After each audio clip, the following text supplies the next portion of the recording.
All right, Fuzz Pie Guy here. I'm going to show you how to put on a spool of filament, refill filament from Bambu.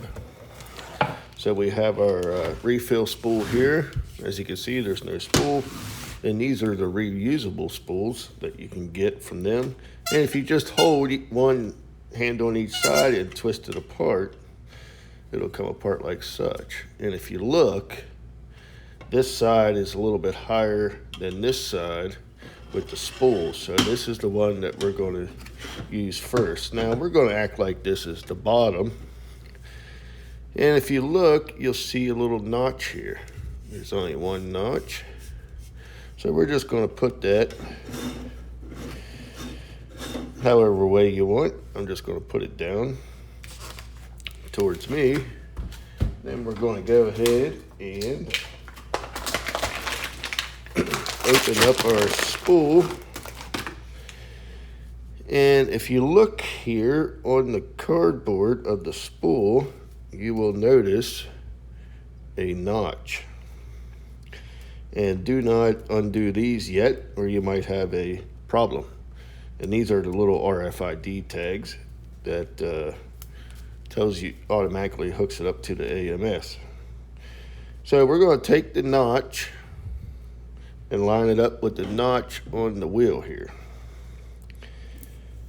on the spool.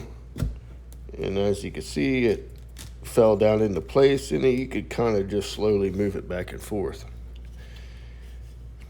Then we're just going to put our cover back on the other side, and we're just going to rotate it until it turns into place and go in the opposite direction until you hear it click.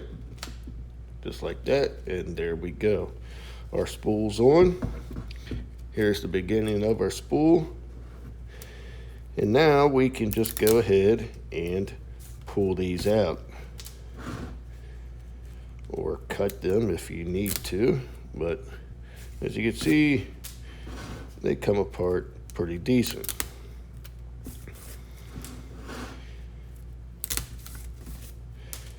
And right here is our beginning. So we're just going to fish it out through the hole here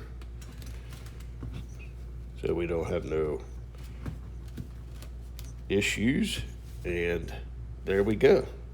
We are ready to use on the AMS.